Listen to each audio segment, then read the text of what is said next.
Good morning, all viewers. My name is Seth Jeche Kelly with the National Ambulance Service of Ghana. I would like to demonstrate to you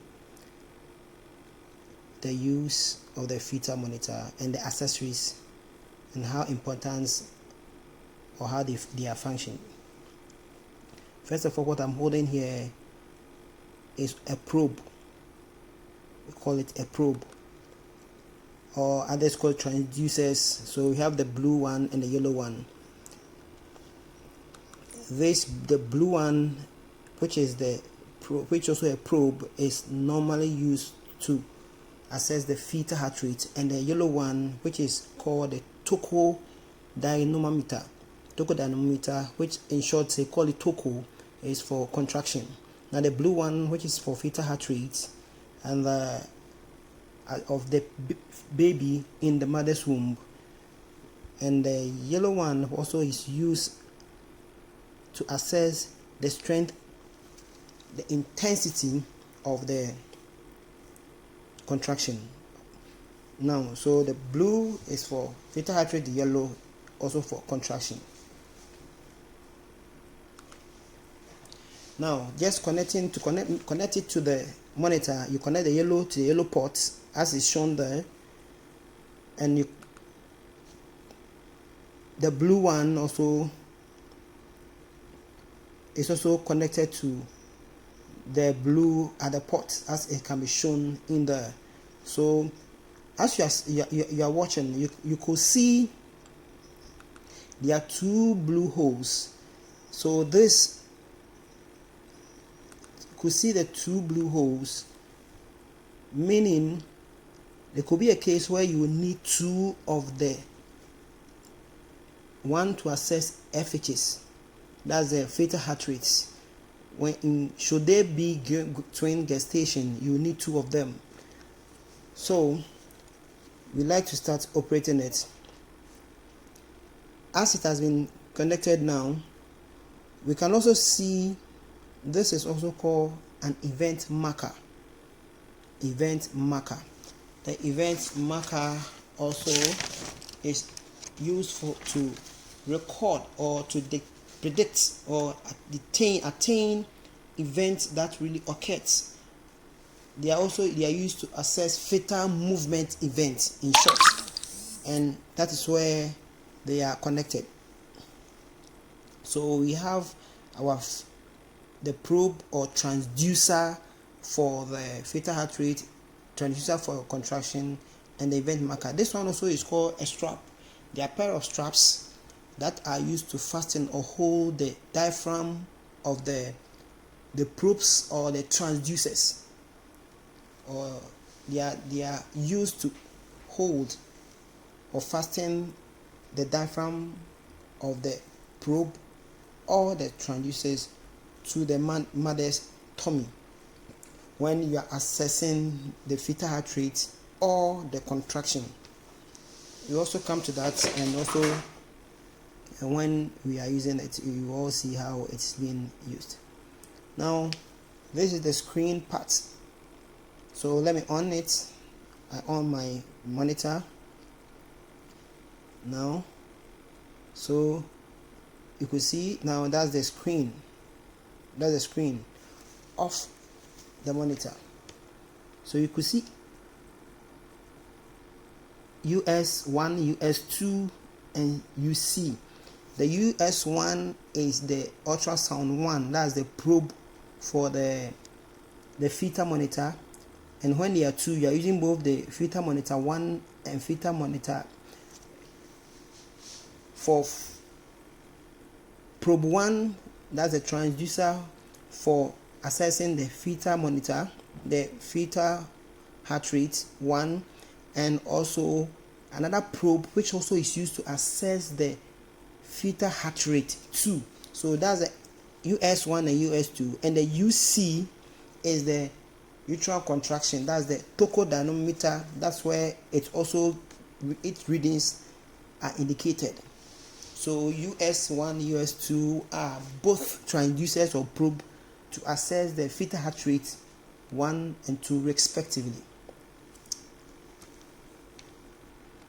Now we are going to demonstrate that on a set patient.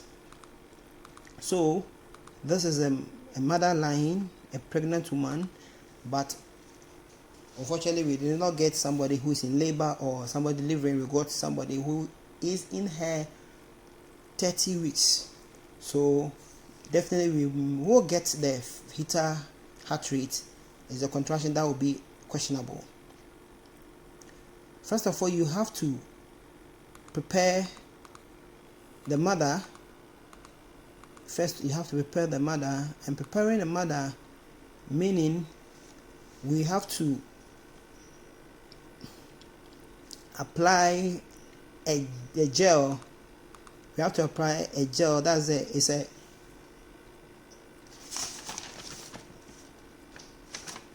We have to apply is an ultrasound gel.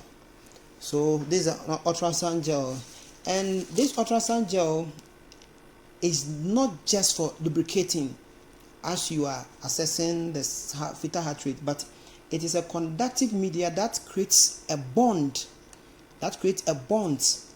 Between the skin and the transducer. It creates a bond between the skin and the transducer.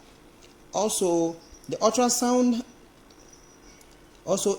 since an ultrasound have a hard time traveling through the air, the gel avoids any additional airspace between the probe and the skin of the mother, and it builds a clear image of the fetus. That's when you are checking through screen. So let's note that it's really a conductive media, and also it's really avoid any additional airspace between the probe and the skin of the mother. So let's take note of that. So after we are done with that, what we have to do is we have to smear the ultrasound gel on the mother's belly, and we do it both sides of the belly, and also either above or below the navel or the umbilicus. So let's take note of this. The ultrasound gel, this is ecosonic gel. That's the brand name, the ecosonic gel. So first of all, as we are done, we've smeared the gel on the mother. The UC is the contraction. So you could see the US1, which is the ultrasound one, that the probe one, that is for a transducer for fetal heart rate 1, and the 2 is the US2, is the ultrasound 2, which is the transducer for the fetal heart rate. It depends on which of the probe we are using or the connector. Since we are using the 2, you could see that 2, the dash has appeared at the 2 level. Now I've taken it off. You see it's off now. Let me place it at US1. You see it's shown there at green.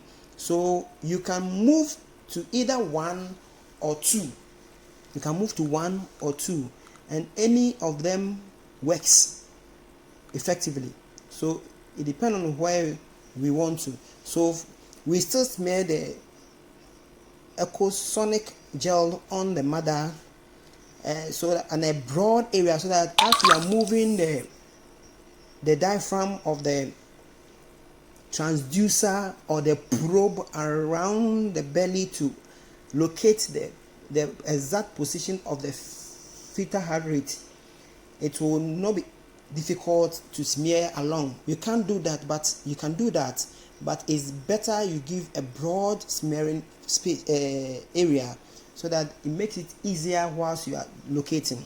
So you first have to ask yourself where exactly at that point or the period of which the mother is, the baby could be located. So you see, as I apply the diaphragm, that's the probe or the Doppler. You see, you could see now 142 came. That's the fetal heart rate. But to be sure, sometimes you have to be sure if the heart rate that is reading is not from any other source, that either the mother or it's not, could not be your hand. So normally you have to be very careful, check whether the heart rate, fetal heart rate you are getting is exactly what the palpation of the fetus. So as you see, I'm just looking for it. I'm locating it. There's no reading from the screen. You could see there's no reading from the screen. So meaning I'm not getting. Now you could see it came 140 and it went off. So it is around this area. The fetal heart rate is around this area. Now as I took it off, I've taken it off. It cannot be shown again. It's off.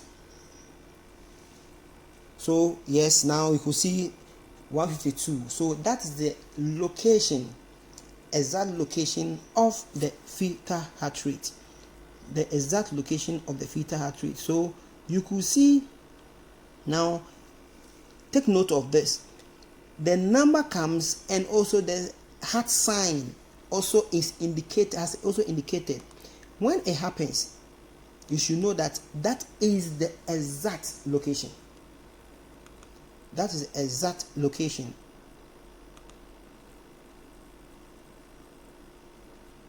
That's the exact location. So you see now it's off because I've taken it off. Now I want to increase the volume. I want to increase the volume. I want to increase the volume so that we could hear the sound of the heart rate in the womb. I'm increasing the volume so that we hear the sound of the heart rate in the womb. So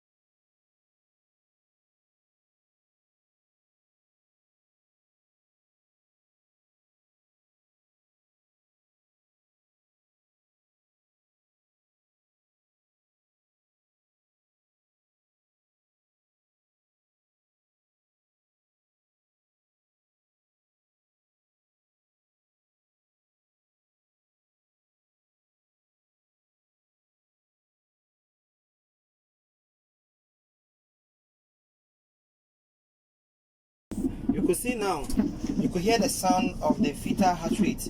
Currently it is 149150. It's 149150, and you could hear the sound of the fetal heart rate. And you could see whenever you are assessing and you do not see this heart symbol, then you should know that you are not getting the right or exact location. You could get the values any of the parts, or as you rotate or you move the transducer around, you can get figures. But at the exact place position, this symbol, this heart symbol, as it's blinking on and off, should be indicated. That will let you know you are at the right spot. And you could hear the sound also now. So you could see now. Check here. No, get the no you.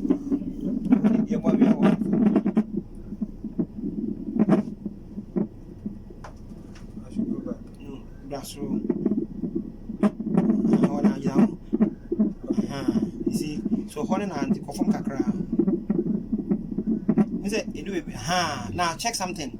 You see the heart was empty. Yes, sir. That wasn't. So unless you get a full green, when you get an empty laugh or empty signs of heart, that means it is, although it's there, but that's not exact. You should, when you get it, it's like this one, the symbol that came with an empty heart sound, heart.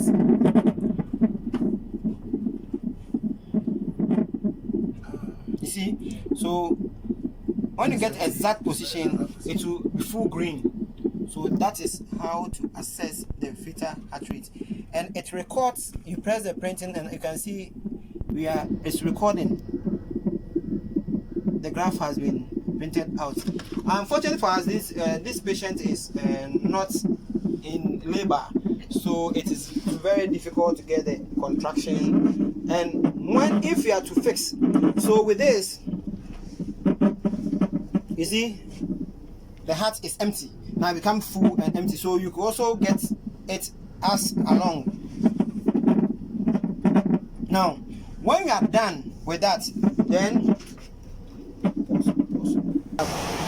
see, I think where you got it correct, it's where it no, like also a call from a back. It reads up and down, so this is the rate. It gets your point, was about 170. So and you read every second here, every microsecond here, just reading the rate at which the first FETAL rate was reading. It was recorded. I just give you one, so it's just recording as per second. We are dot seconds now, just recording them.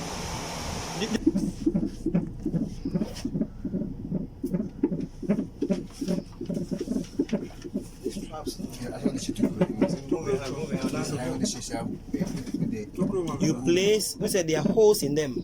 You see holes, so you place it in any of the holes. Tight. Should it be tight? Yeah, somehow. Then you.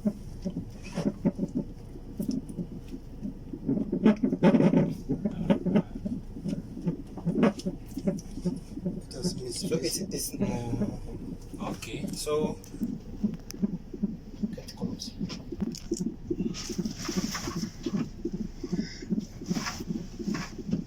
that's the fetal heart rate of this pregnant woman. Now, one may ask, how do we get the locations?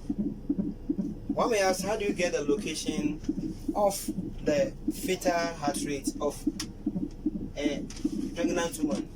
And I would say it's relative. At a normal circumstance, just as we started, you apply the gel and knew very well currently this woman is in 30 weeks. So at 30 weeks, we should first have to be knowing where every trimester or every month, where we have an idea of the position of the fetus. We should have that in mind. So normally you start from there. That's the normal circumstance. Start from there. If you're not getting there, start moving to get a location. But you should have a fair view of every trimester. Where is the possible location of the fetus? That one you should have it in mind. First trimester, the baby, where is the fetus supposed to be?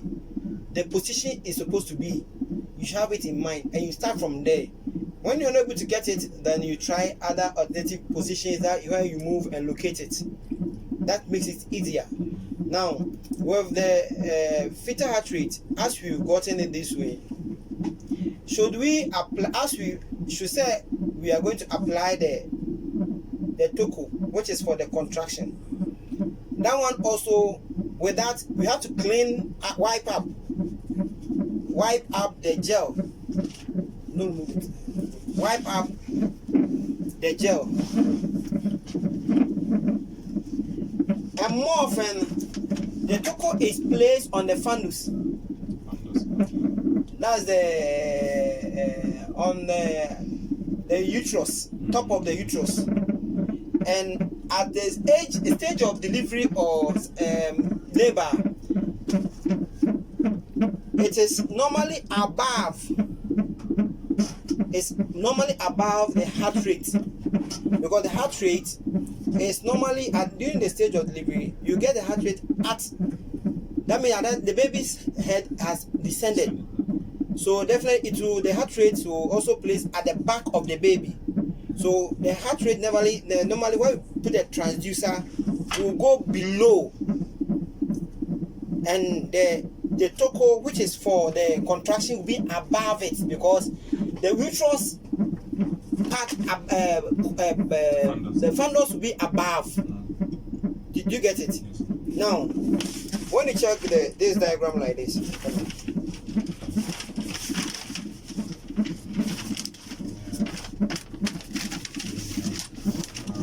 when you check this diagram, you could see this is the one for the fetal heart rate, the sensor for the fetal heart rate. So this is the mother's buttocks, and you place the fetal heart rate. See, it's at the, it can be found at the side, just like this. It's at the side, not just under the below the navel or the umbilical cord. The navel is just the side of the navel of the mother. So you could see this also at the left side. Here she's at the right side, and the choco, which is for the contraction, will be below, will be above the fetal heart rate. Even though it might even be below the navel, it could also be below the navel, because at that time the woman's stomach have extended, so there's still a space between the pelvis or the pubis and the navel. So the contraction will be below the navel, but it will be above the fetal duct. Did you get it? At that time, the stomach was very big, so the umbilical cord will come here, and there will be a space from the umbilical cord to the pelvis. So at that time, the fundus will be just below the umbilical or the navel, but the fetal heart rate will be below because the head has descended. So take note of that during contraction. And with this one, since she's not in she's within now getting to her second trimester. Yeah, second trimester. She's within the second trimester, yes. So you wouldn't have the effects of in terms of contraction and that stuff. So that's how.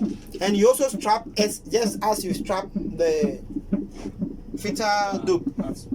You strap it, so it could, that one could even be here. Oh, okay, sir. But as the can the strap be tight? Can it be tight? You make sure you get effective heart rate and sound. You could hear the sound. So that's the fetal heart rate. If you apply it and you don't get the sound, you don't need a very tight because the strap is one of the disadvantages of the tie is it's really uncomfortable as it's applied on the woman, the mother. So you also make in a way that she will not feel more uncomfortable. So the key thing is you apply it to get an effect of the heart rate and the heart sign appearing. If you get that one, you are good to go. So that's. In terms of in the case of maybe IUD or something, so